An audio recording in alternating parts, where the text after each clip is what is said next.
Coming up next on Headline Humboldt, a coalition of local artists has approached the Board of Supervisors with a plea for more county money to be spent supporting the arts. Also, a historic local building with ties to a famous Hollywood family is coming down as we speak due to damage suffered during the December earthquake. Coming up now on Headline Humboldt.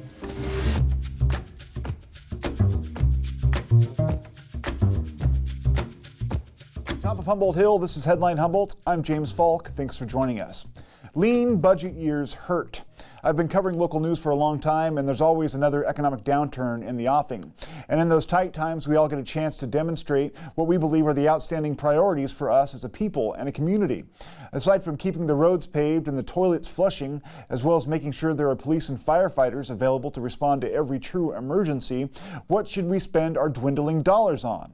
Such is the real business of leadership, making the hard choices and deciding which crises need to be faced now and which can be put off until fortune and finances improve. That being said, investing in the arts as a community says more and means more than just loving a pretty picture. It's a statement of character, a determination to retain and encourage our finer pursuits even in the face of uncertainty. By doing so, we not only make a profound statement regarding what's valued in our community, we also provide ourselves with a means to overcome the moment and transcend, a method of psychological protection to foster resilience in the face of hard times. Joining us in the studio now is Calder Johnson from the Humboldt Creative Alliance. Thanks for joining us. Thanks for having me. So the Humboldt Creative Alliance recently went to the Board of Supervisors and campaigned or advocated that a portion of the TOT tax increase that's coming up be allocated toward the arts. Can you talk about what you plan to say to the board and how that unfolded? Well, first off, I would just like to say that the efforts, the advocacy that led to this happening in the first place have been going on for nearly a decade, long before even I got involved with the HCA. Back even before the Humboldt Creative Alliance was even called the Humboldt Creative Alliance. There's so many people, throughout our arts community, Libby Maynard, Fran Betty, Leslie Castellano, Jackie Dandino from the Arcade Playhouse. I mean, I could just go on. And this has been a long, long time coming. And basically, I mean, how to give the haiku version of this. So with the TOT increase, the transit occupancy tax, which is the hotel tax, right? Exactly. Every tourist who comes through town, they pay what was a 10% tax, now a 12% tax with the increase. The hoteliers collect this tax and then pass it on to the county to disperse as they see fit. Sure. And there was a lot of advocacy going on over the years and leading up to this vote from the arts community, basically saying, hey, look, there are all these other counties and communities throughout California that actually put a line item into their county budget, usually from the TOT or some other equivalent thereof, specifically funding the arts sector, because they understand how much arts and culture drives tourism and simply also contributes to economic development and quality of life. Exactly, quality of life in the community. Yeah. So under that argument, we were saying, like, hey, we really would like to see Humboldt County do that as well. And that's what led to being the arts community and the Humboldt Creative Alliance being very involved with Measure J and trying to get that passed, and then also being involved with the working group that was working with Humboldt County staff. Now, Measure J was the measure that raised that TOT tax, right? Yeah. Exactly, yeah. And but then after that, of course, the next process after Measure J was actually passed was to determine how exactly the money would get split. Sure. And that was a process of a working group assembled by Humboldt County staff, along with a couple of the members of the Board of Supervisors, to meet for about 6 months to come up with a different set of proposals. But then finally, and this is what happened at one of the most recent meetings, that it was all going to come down to a vote at that point, basically. Yeah, and there were a bunch of proposals that were brought up that would allocate this percentage of funds to 2% in different ways. And tell us how that turned out. Well, it was a very dramatic meeting. I mean, it was a 7-hour meeting too. 7 hours of pure democracy. Right. So yeah, democracy in action. So maybe there were a few less exciting moments in there, but overall it was a really it's definitely. I mean, I was there the entire time, along with a few other members of the HCA and interested parties, and just enthusiastic artist out there to put in our public comment. And I mean, it was basically at the very end of the meeting. It was definitely down to the wire there, and it was quite dramatic because the final decision that was voted on 3-2 was a proposal put forth by Supervisor Mike Wilson. That wasn't even actually on the original staff report and proposals. But it was the one that got the support and passed. And you got more money from that proposal than you were expecting to get, correct? Yeah, it was. We had originally been anticipating that it seemed pretty plausible that the arts were going to end up with somewhere at 10% at the very low end and maybe 25% at the high end, and we ended up with a 30% share out of that and TOT you mentioned increase. that over the next year and a half, that could amount to around $400,000. That's roughly. I mean, that's a please don't quote me kind of number because it is all based off of just staff projections and things like that. But and rough figures and all that. So one of the things that we need to drill down a little bit on is Humboldt County is one of the only counties, or that doesn't have a line item in their budget until now that would have supported the arts. Yeah. Is that right? Yeah, and this is a very important, I mean, for us in the arts community in general and at the HCA, I mean, obviously this specific allocation is very important. There is a very specific plan put forth by the HCA for how this allocation can be spent and dispersed out into artists throughout the entire community, throughout an entire county. So there's a lot of very specific good that can be done here, but also for us, we're just ecstatic, excited that we have our foot in the door. Yeah. That we're now a line item there. And then of course the challenge for us in the next year and a half is going to be making sure that we stay on there as well. Yeah. What are the plans for the money? Do you have any sense of that yet? Or there is a plan that we did develop over the last year, in particular, when it looked like this was starting to potentially come to a vote with Measure J. That plan was put forth to the Board of Supervisors and county staff as part of this working group process.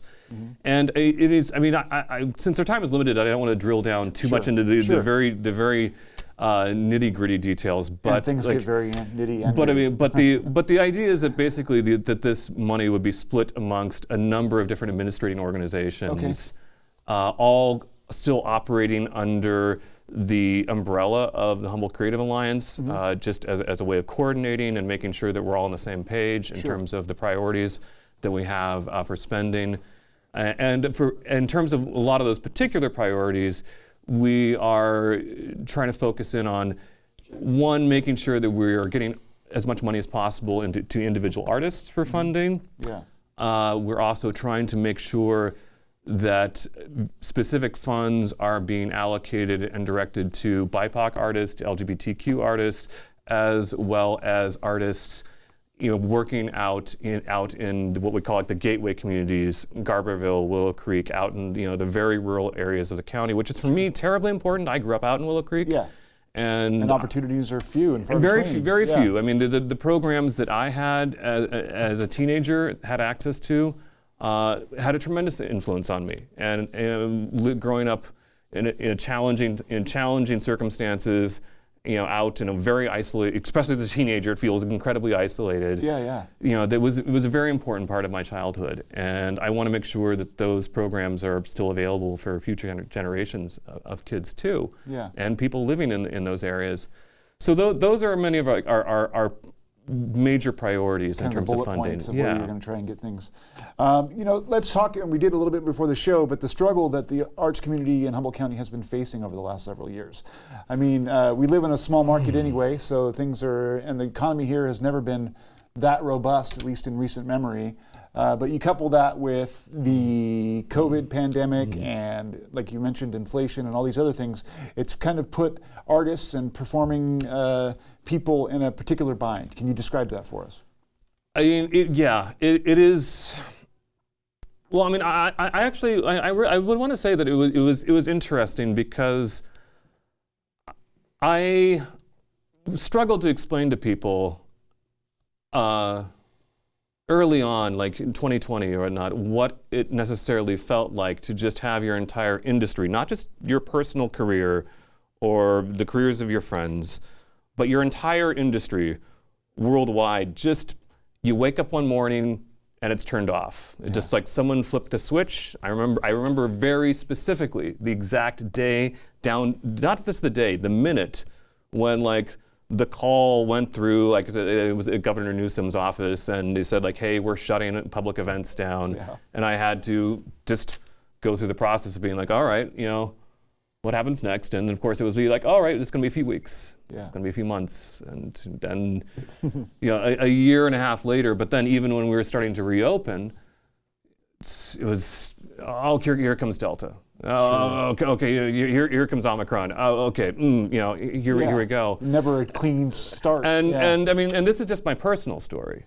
Sure. And I have a lot of, I have a lot of sympathy, that came out of that experience for me for other individuals in this county who we've always had a bit interesting bit of a struggle in this county, going from one industry to the next in terms of trying to figure out, okay, what is the next industry? Oh, absolutely. Is it right? Timber, right. The timber. Fishing, is it fishing? Yeah, is it weed? Right. I mean, here we are. I mean, so yeah. I mean, like I think that there was a very kind of lived experience that, particularly for us in the performing arts, went through. We're like, oh, this is rough. So, I mean, coming back, I mean, it definitely.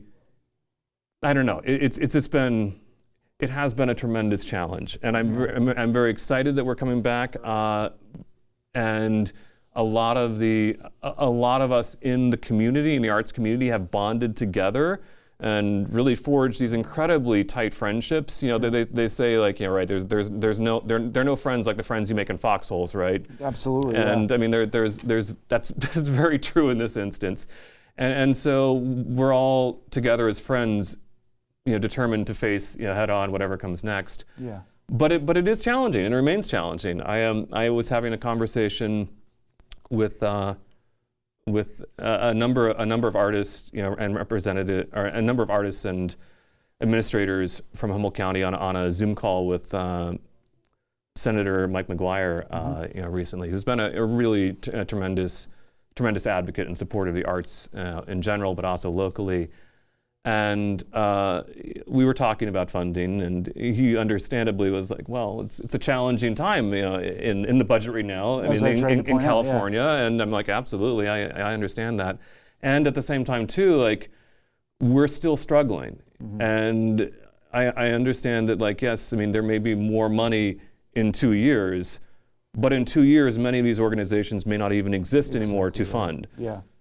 And particularly when we're talking about a lot of jobs on the line, that's a rough prospect. Absolutely. I wanted to point out that we've been seeing some B-roll, and that's from Studio Space, a show that you can find on Keat.org or on our YouTube channel, where we profile local artists and the work they've done. So we've been showing some of that as we've been discussing. One of the things that you brought to my attention that I was not aware of or aware of enough is the effect of AB5 on the arts community. And it's interesting that you were talking to Senator McGuire. Is he aware of what the situation is with AB5? And real quick, can you explain what happened there and why it's so detrimental to artistic organizations? Well, yes, California AB5 originally passed back in 2020. It was actually, there's a funny story there, funny haha. Basically that AB5 was originally brought due to ride sharing apps, and right.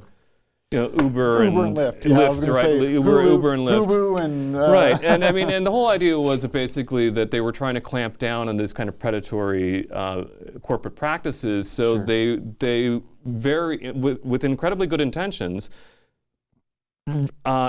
really ratcheted down on the legal definition of an independent contractor in the state of California.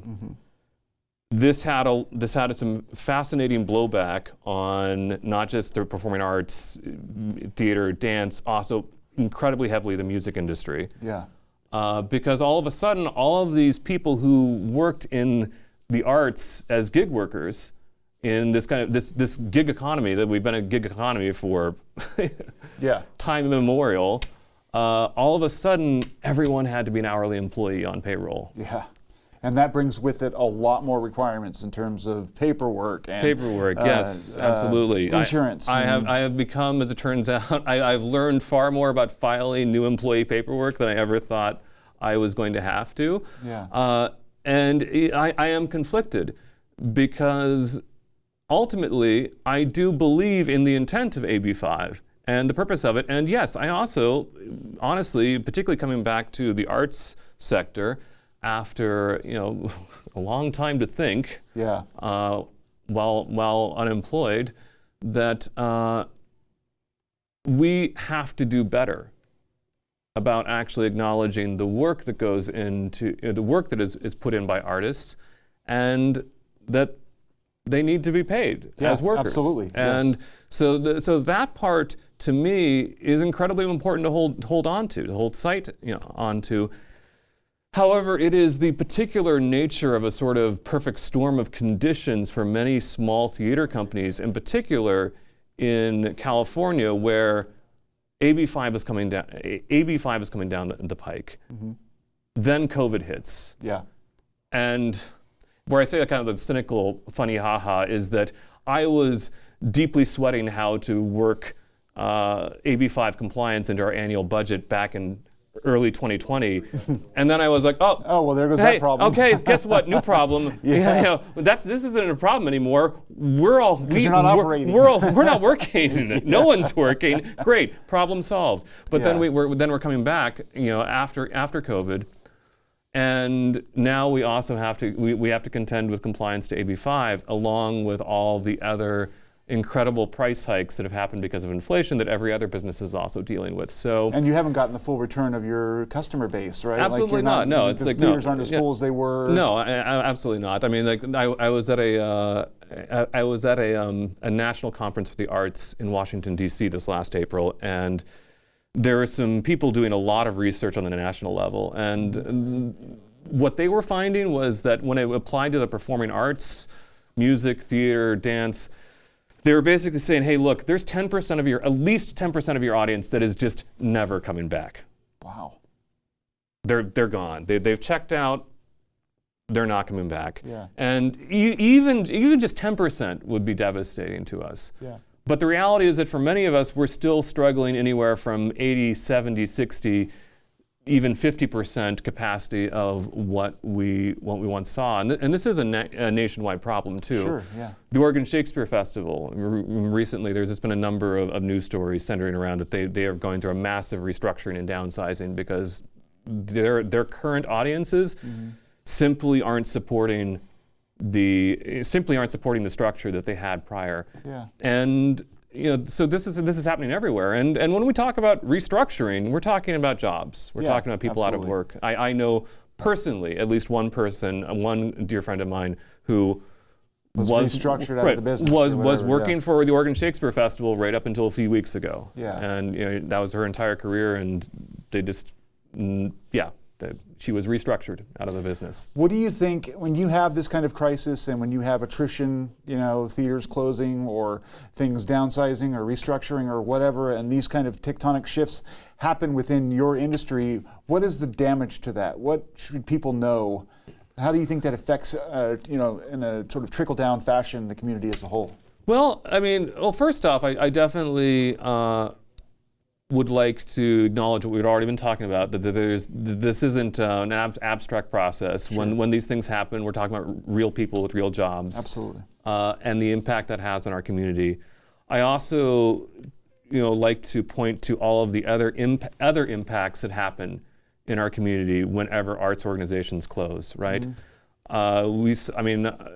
I spend a lot of time down in Old Town in Eureka, and we saw property crime skyrocket during the pandemic periods that we're still struggling with. And you see how much of that is affected by the lack of foot traffic. Mm-hmm. And you also see how much all the businesses there suffer. Sure. because of a lack of foot traffic. And foot traffic is driven by people congregating, by people getting together. What drives people getting together? Events. Absolutely. Artists, doing art stuff, putting in musicians playing down there, and doing the Thursday night. What was it, the Thursday night concerts? That were always summer concert series that finally got back going on here. So and also all these other things too, that kind of like these knock-on effects that happen. I was speaking with somebody at a political event at one time, where I was talking about the impact where when people go out to an event, music, theater, a gallery opening, whatever, they're not just going there. They're going to a restaurant. Sure. They are going to the bars afterwards. They're stopping in at a store because they ate dinner before the show, but now they have 30 minutes to kill. When the arts organizations go away, all those connections get lost. Absolutely. And the person I was talking to, he mentioned, I was talking to him about this, and he was like, oh, I know you're right, because I used to always go to Chapala's Cafe down there in the corner, by the Inn at 2nd and C, but I haven't been there in so long, and that's because I used to always go to Redwood Curtain Theater, and Redwood Curtain Theater was closed during the pandemic. They're back now, thankfully, although it's still, like all of us, struggling with their own issues. Yeah. And it's like, oh, well, gosh, right. He had never really made that connection before. That I go to this restaurant because I go to this arts organization. Yeah. Real quick, I wanted to quote from the letter that you guys wrote, which I thought was eloquent. In the open letter to the Board of Supervisors, you wrote, funding for the arts and culture sector is often the first funding cut in times of financial uncertainty. Yet arts and culture programming offers highly impactful opportunities for diverse people and cultures to thrive throughout the community.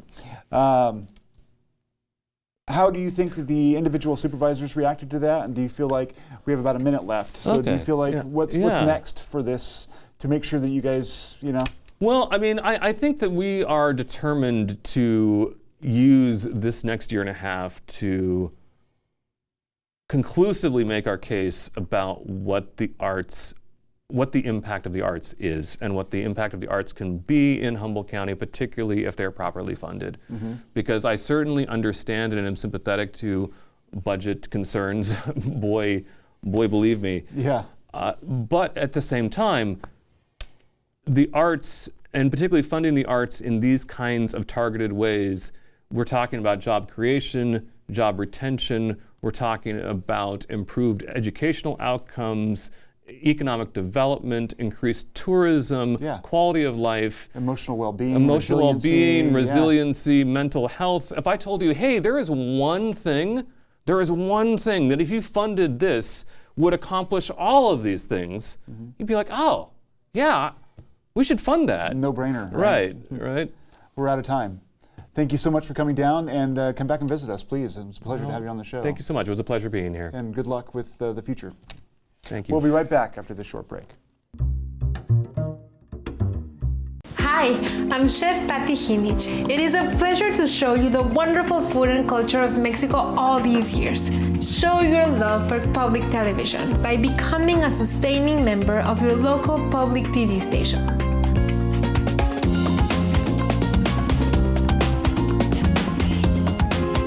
Watch episodes of Patty's Mexican Table and other favorite shows anytime with Passport on the PBS Video app.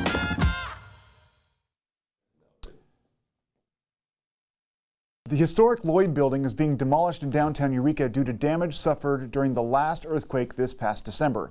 Key contributor Ryan Hutson reports on some unlikely connections between a famous Hollywood family and this long-standing and massive piece of Eureka skyline. Eureka's famous Lloyd building is being demolished after being deemed a significant hazard to the public in the event of an earthquake less than a decade ago, and then sustaining irreparable damage in the recent 6.4 quake. The Lloyd building now threatens to come down on the rooftops and traffic around it, and so crews are getting to work knocking it down, completely blocking the parking lane and the far left lane of traffic cruising north on Highway 101 through Eureka along 5th Street in front of the building.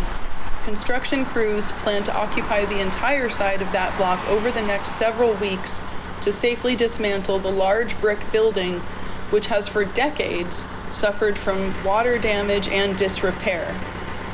When the earthquake hit Humboldt County just 5 days before Christmas, Eureka largely held her ground, but the Lloyd building, outside of the Lloyd building this week, you can see that the demolition has begun. The Lloyd building in Eureka dates from 1915, when it was built as a lodge for the Fraternal Order of Eagles, and then purchased by a local Eureka High graduate turned real estate financier, Lloyd V. Bridges Sr., who added the name Lloyd to the building's exterior, named for his son, the actor Lloyd Bridges Jr. Bridges Sr. was also a member of many local fraternities, including, at that time, the Ingomar Club. Lloyd also owned the Bridges Building, the Professional Building, and the Vance Hotel in Eureka at one time. While Lloyd Jr. puts his roots down in Petaluma, and the Bridges brothers, Bo and Jeff, otherwise known as the Dude, grew up in Hollywood but are rumored to have visited Humboldt County regularly, enjoying longtime Eureka connections.